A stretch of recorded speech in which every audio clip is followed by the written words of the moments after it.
Got to keep on walking on the road to Zion, man. Yeah. Got to keep it burning on the road to Zion, man.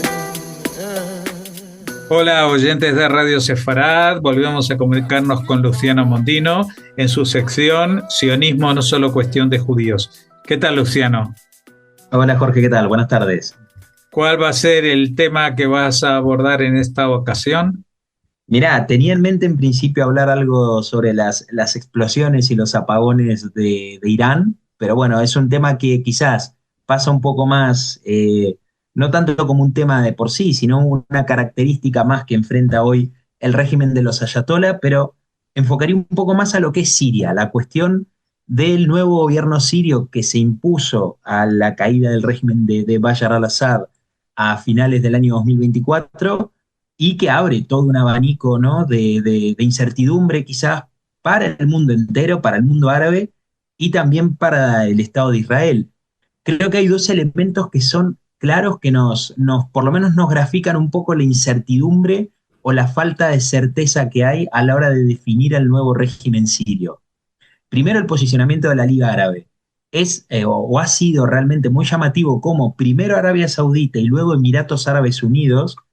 buscaron la vuelta del propio Bashar al-Assad a la Liga Árabe, haciendo como una suerte de interpretación de hagamos un borrón y cuenta nueva de lo que había sido la guerra siria, en el cual una minoría, que en este caso fueron los alawitas, comandados también por la República Islámica de Irán, por Rusia, con sus propios intereses geoestratégicos en el tablero sirio, cometieron una real masacre en contra de las poblaciones sunitas que son mayoritarias en Siria. En Siria teníamos esa minoría chiita, perdón, gobernando y en este caso pasando casi por encima, fagocitando a todas las mayorías sunitas que estaban y que siguen estando todavía en el territorio sirio. La segunda cuestión es el posicionamiento que tomó Israel. Ni bien cayó el régimen de Bashar al-Assad a finales de diciembre del año 2024, Israel acciona directamente haciendo explotar, es decir, atacando todo ese remanente que había quedado del ejército sirio dentro de Siria, y en especial aquellos depósitos de armamentos de destrucción masiva. Uno de ellos serán las armas químicas que se conoce eran posesión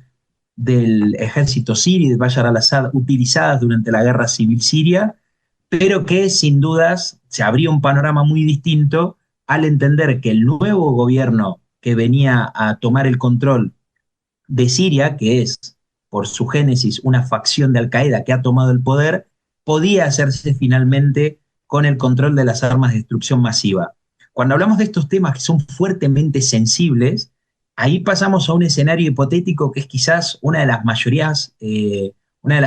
perdón, pesadillas que podría darse en el caso de una nuclearización o un salto, un traspaso del umbral nuclear de la República Islámica de Irán hacia la tecnología nuclear. Al igual que las armas químicas, las armas nucleares son una tecnología tan sensible que si cae en manos equivocadas puede ser un verdadero problema para la región, obviamente, que sufre la consecuencia directa, pero también para el mundo entero. Los efectos de la utilización de las armas de destrucción masiva es la letalidad absoluta. No hay paso siguiente a la magnitud de daño que podría tener, en este caso, grupos de Al-Qaeda o del Estado Islámico haciéndose con estas armas que quedaban dentro del territorio sirio. Esto lo detectó muy temprano Israel y elevó al máximo una operación de arrasar con todo lo que había quedado de las fuerzas de defensa dentro, las fuerzas defensivas en este caso, las fuerzas militares del ejército sirio. Estamos hablando entre un 85% y un 90% de toda esa capacidad del ejército que fue destruida por las fuerzas de defensa de Israel. Esta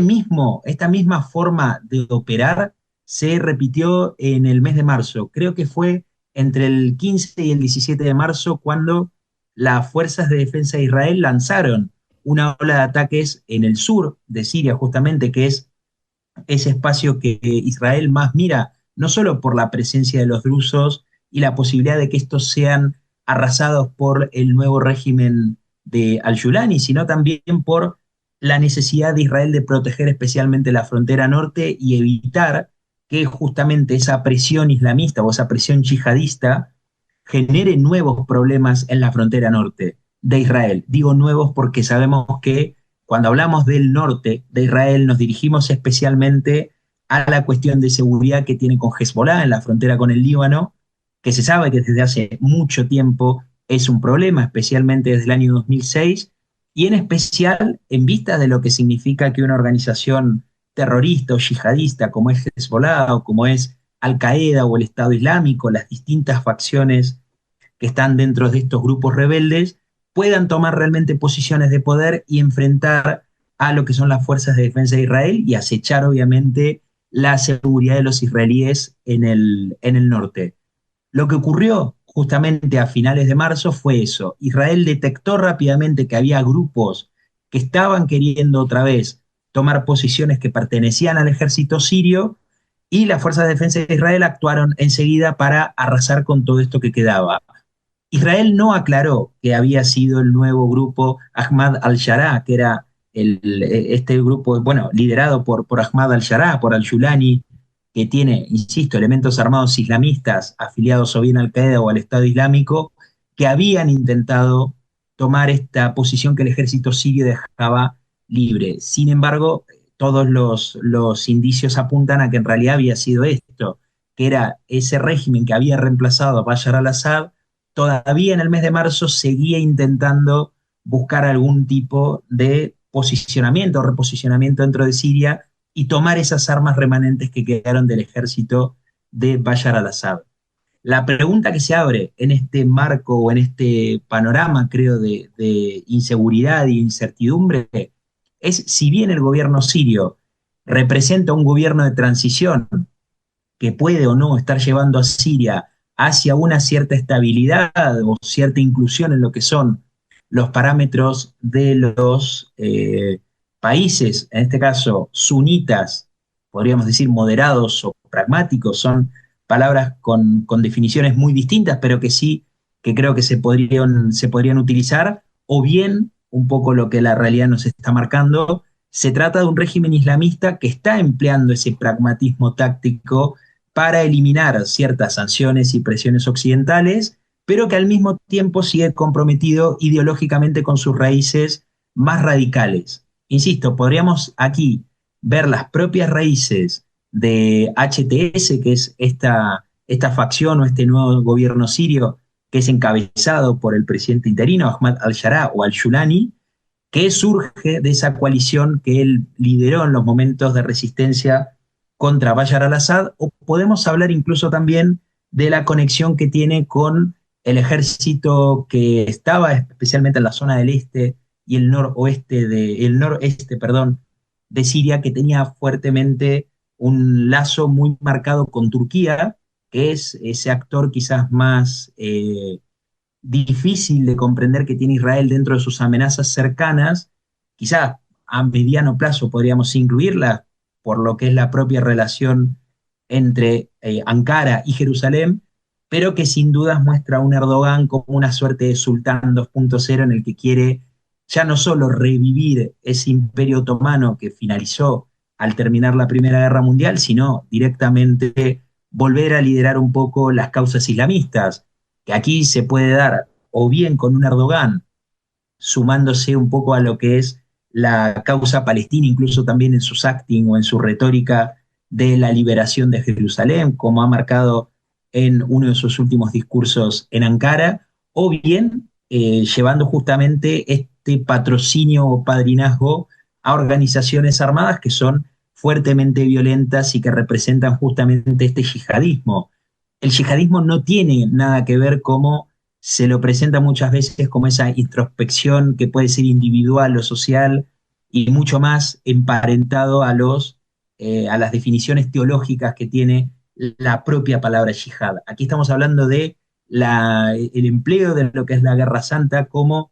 facción o bien como un grupo armado que la utiliza para llevar muchas veces algunos de sus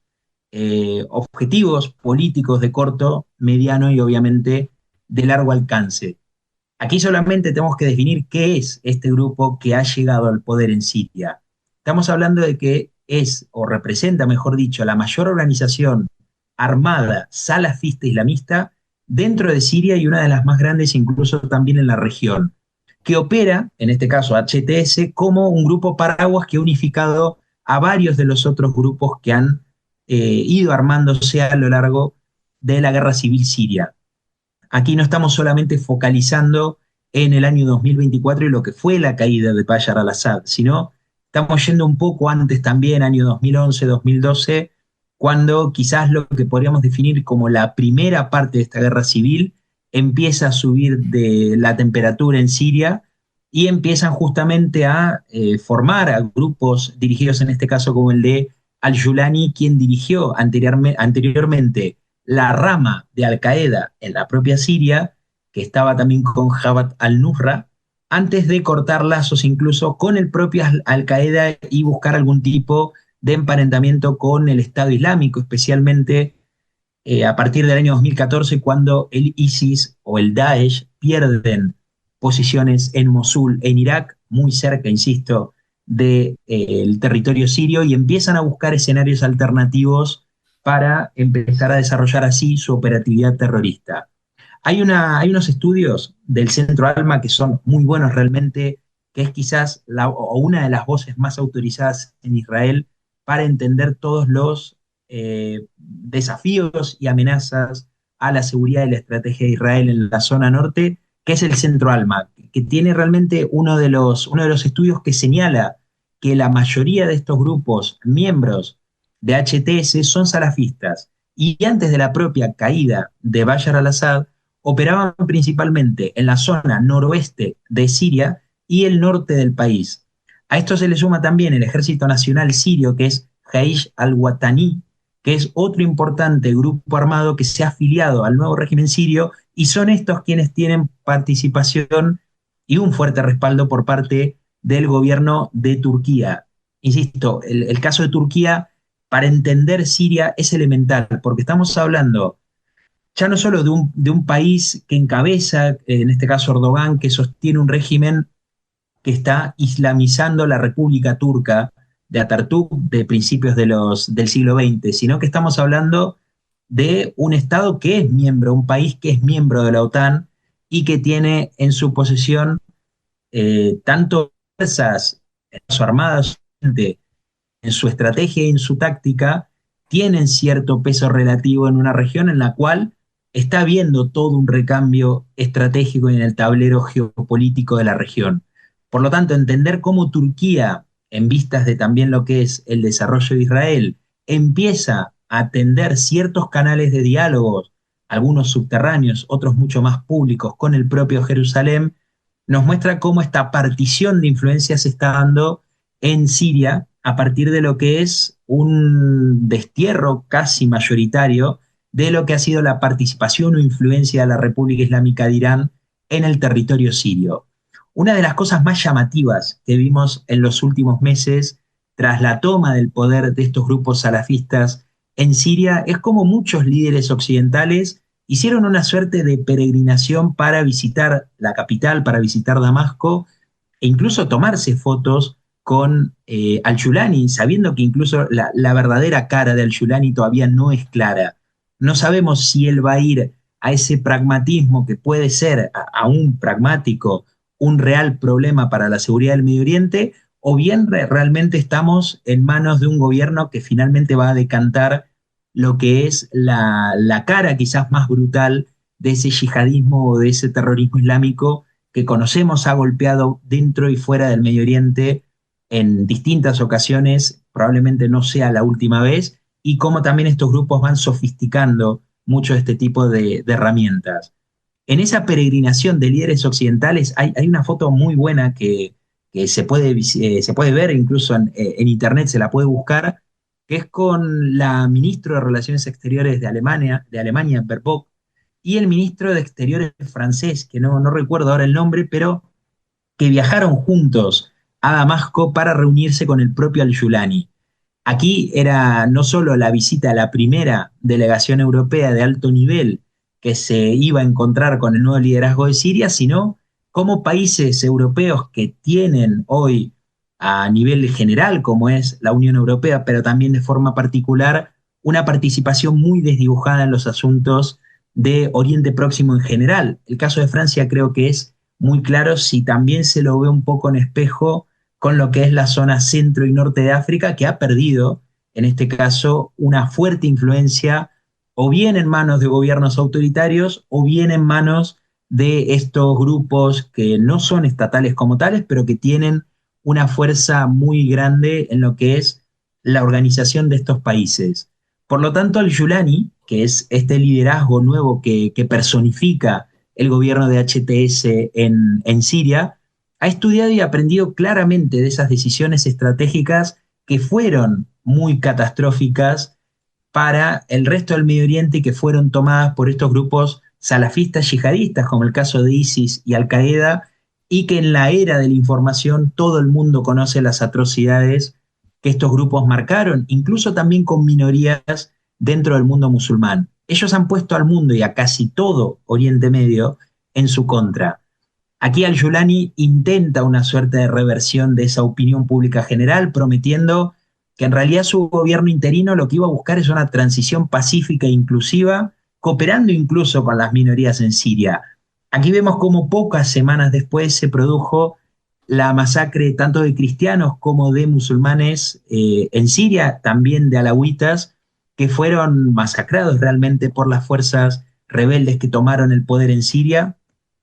y que muestran no solo ya una revancha de lo que ha sido la guerra civil en Siria, sino también la imposición que estos grupos logran, que es mediante la violencia. Por eso el concepto de yihadismo es claro para entender cómo los regímenes, en este caso el de Siria, empiezan toda su constitución política, su construcción de poder político interno y proyectando también al exterior, pero basados en principios teológicos fuertemente o lo suficientemente pesados como para tensionar la relación especialmente con sus países vecinos. Hubo un caso que fue a principios de marzo, si no recuerdo mal, que el propio gobierno sirio firma una constitución, ellos dicen que es temporal, pero a veces en política hablar de constituciones temporales puede ser un poco contrario o irreal o ficticio, o por lo menos genera sospechas, pero que es una constitución que colocaba a Siria bajo un gobierno islamista durante creo que era una década, si no recuerdo mal. En esa constitución se incluyen, es verdad, cláusulas, que garantizan cierta libertad de expresión y separación de poderes, especialmente en un país donde las minorías están siendo fuertemente atacadas, minorías religiosas y étnicas fuertemente atacadas por estos grupos islamistas. Sin embargo, aquí estamos hablando de principios fundamentales que hacen a esa constitución, que están profundamente vinculados al derecho islámico, y eso ya se sabe que la ley de la Sharia es muy polémica, especialmente si la contrastamos con lo que es el ordenamiento jurídico occidental, y que le da también potestad a todos estos grupos armados que están esparcidos de alguna forma por todo Siria y que no ejemplifican realmente, insisto, hay que ver 3, 4 semanas atrás lo que ha sido la masacre contra los cristianos sirios, no los muestra a los de HTS o al propio al-Yulani como un gobierno que apunte a la moderación. Sin embargo, aquí estamos hablando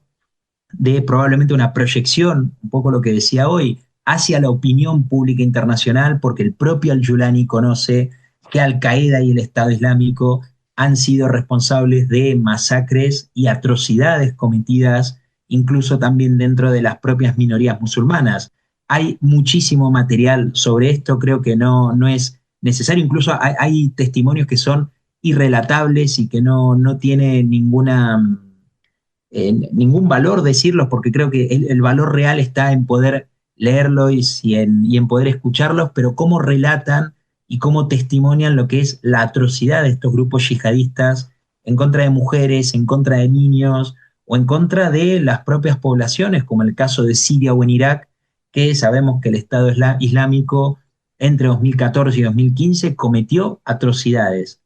muy similares a las que sufrió Israel el 7 de octubre cuando la organización terrorista Hamás justamente invade el Estado de Israel y comete las atrocidades en contra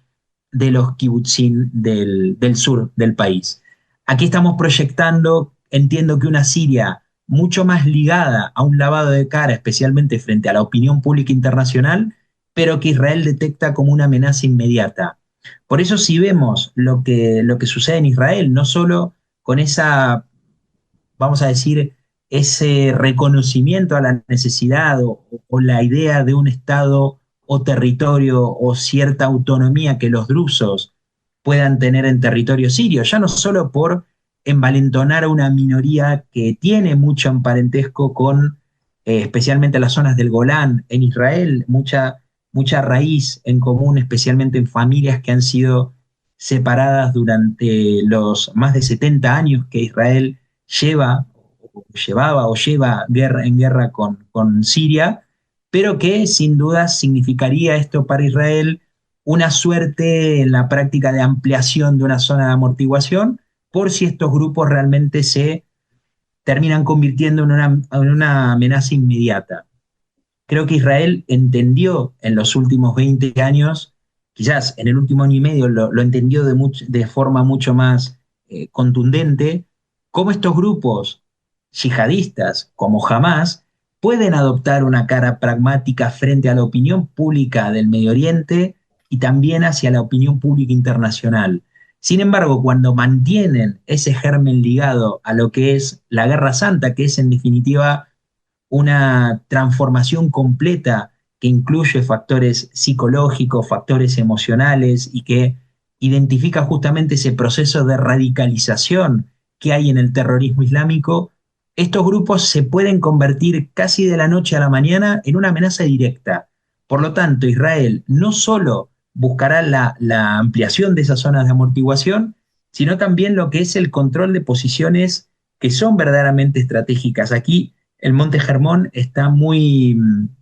ha sido utilizado quizás muy en boga en los últimos días a raíz de esto. Cómo Israel toma posiciones del Monte Hermón, dejando atrás y desconociendo que justamente se podía continuar con los tratados de división que se habían firmado en la época del partido Baas, pero que ya con el nuevo gobierno yihadista en Siria no tenía realmente ningún tipo de sentido mantenerlos, porque, insisto, el escenario había cambiado y las amenazas de alguna forma se habían reconvertido. Mira, para cerrar, justamente antes de empezar el programa estaba viendo algunas declaraciones que ha habido incluso dentro del mismo Israel a mediados del mes de marzo, entre marzo y abril, en el cual señalaban justamente la peligrosidad que tiene el nuevo gobierno de Siria en lo que es la posición, insisto, de grupos yihadistas, entendiendo también que Israel muchas veces ha sido el canario de la mina para un occidente que muchas veces ha decidido no escuchar, o bien recomendaciones o alertas que se daban desde el propio terreno. Israel, al igual que otros países, sufren y han sufrido a lo largo de su historia el golpe de estos grupos terroristas, pero que Europa no debe olvidar que comparte una suerte de relación, quizás podríamos ampliar también un sentido geográfico si vemos la cercanía entre Asia y Europa, o lo que es Turquía, la frontera con Siria y la cercanía que hay con el territorio de la Unión Europea, y entender en este caso Europa que si Siria termina en una desestabilización total, el paso desde el territorio sirio a Europa es solamente posible con un chasquido de dedos, y mucho más con un Erdogan que a lo largo de estos últimos años ha presionado y ha chantajeado a la Unión Europea con la utilización de la inmigración ilegal, por supuesto, y la masificación de entrada de gente. Pero mira, el 11 de marzo, una de las ministros, en realidad, o viceministros del Ministerio de Relaciones Exteriores de Israel, advirtía a la comunidad internacional que no se estaba entendiendo la verdadera naturaleza del régimen sirio. Y declaró esto que leo ahora: el actual régimen sirio se ha quitado la máscara y ha revelado su verdadera naturaleza, una organización yihadista radical. Esto es después lo que Gideon Sa'ar, el ministro de Relaciones Exteriores de Israel,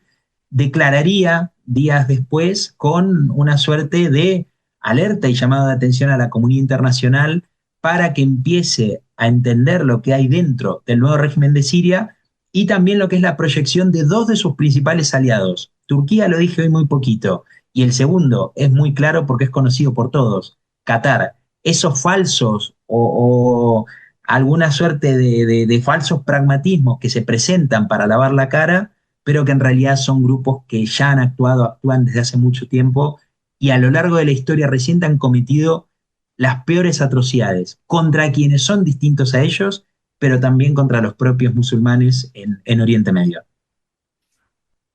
Sin duda, un análisis que vale la pena escuchar y repensar este papel que Siria y su nuevo régimen van a jugar y están jugando ya en la región. Muchas gracias por atendernos, Luciano, y hasta la próxima. Nada, un abrazo grande.